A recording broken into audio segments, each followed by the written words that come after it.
Book 3, The Argument, the interview of Telemachus and Nestor. Telemachus, guided by Pallas in the shape of Mentor, arrives in the morning at Pylos, where Nestor and his sons are sacrificing on the seashore to Neptune.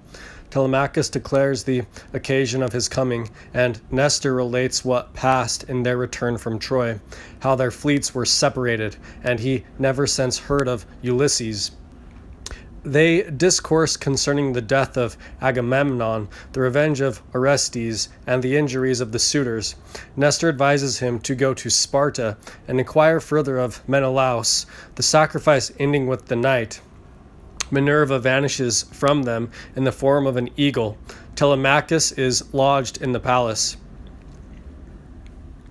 The next morning they sacrifice a bullock to Minerva, and Telemachus proceeds on his journey to Sparta, attended by Pisistratus.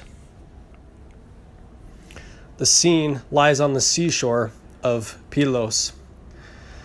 The sacred sun above the waters raised, through heaven's eternal brazen portals blazed, and wide o'er earth diffused his cheering ray, to gods and men to give the golden day. Now on the coast of Pyle, with the vessel falls before old Neleus's venerable walls, there suppliant to the monarch of the flood. At 9 green theaters by Pylians stood, each held 500, a deputed train. At each 9 oxen on the sand lay slain. They taste the entrails, and the altars load with smoking thighs, an offering to the god. Full for the port of Ithacensians stand, and furl their sails, and issue on the land. Telemachus already pressed the shore. Not first the power of wisdom marched before, and ere the sacrificing throng he joined, admonished thus his well-attended mind. Proceed, my son, this youthful shame expel, and honest business never blush to tell, to learn what fates thy wretched sire detain. We pass the wide, immeasurable main, meet then the senior far renowned for sense, with reverend awe but decent confidence, urge him with truth to frame his fair replies. And sure he will, for wisdom never lies. Oh, tell me, Mentor, tell me, faithful guide. The youth with prudent modesty replied, how shall I meet, or how accost the sage? Unskilled in speech, nor yet mature of age, awful approach, and hard the task appears, to question wisely men of riper years. To whom the martial goddess thus rejoined, search for some thoughts, thy own suggesting mind, and others dictated by heavenly power, shall rise spontaneous in the needful hour. For not unprosperous shall thy ways attend, born with good omens and with heaven thy friend. She spoke and led the way with swiftest speed. As swift the youth pursued the way she led, and joined the band before the sacred fire, where sate encompassed with his sons the sire.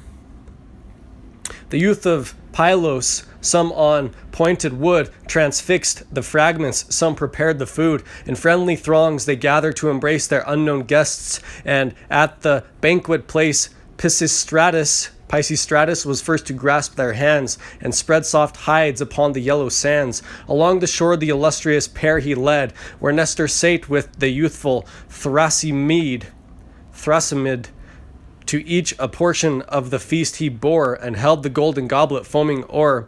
Then first approaching to the eldest guest, the latent goddess in these words addressed, whoe'er thou art from fortune brings to keep these rites of Neptune, monarch of the deep, thee first it fits, O stranger, to prepare the due libation and solemn prayer. Then give thy friend to shed the sacred wine. Though much thy younger in his years like mine, he too I deem implores the power divine. For all mankind alike require their grace, all born to want, a miserable race. He spake, and to her hand preferred the bowl. A secret pleasure touched Athena's soul.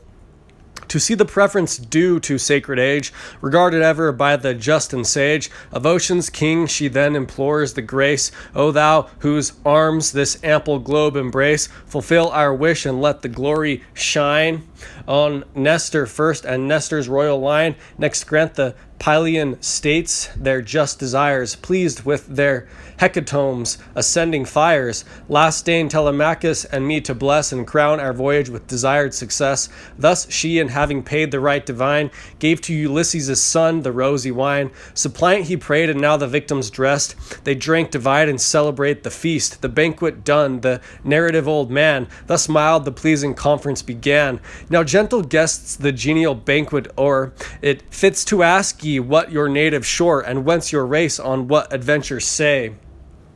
Thus far you wander through the watery way.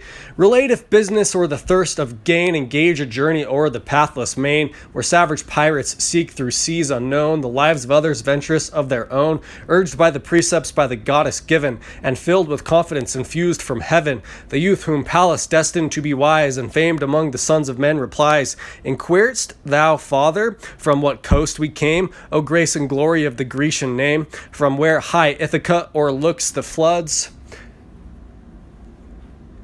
Brown with o'erarching shades and pendant woods, us to these shores our filial duty draws, a private sorrow, not a public cause. My sire I seek where'er the voice of fame has told the glories of his noble name, the great Ulysses, famed from shore to shore, for valor much, for hardy suffering more. Long time with thee before proud Ilion's wall, in arms he fought with thee, beheld her fall. Of all the chiefs, this hero's fate alone has Jove reserved, unheard of and unknown, whether in fields by hostile fury slain, or sunk by tempests in the gulfy main. Of this to learn, oppressed with tender fears, lo, at thy knee his suppliant son appears.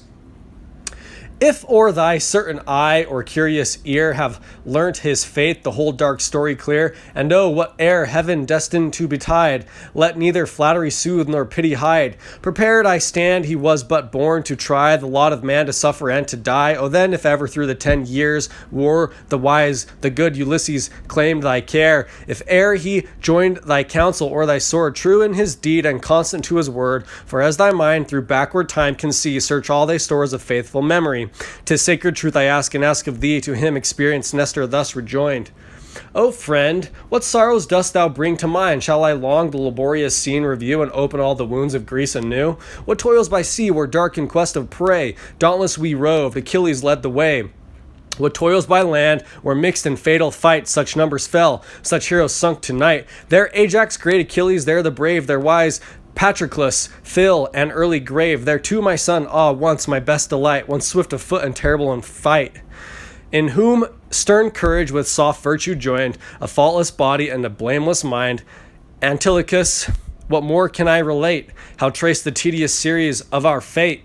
Not added years on years my task could close, the long historian of my country's woes.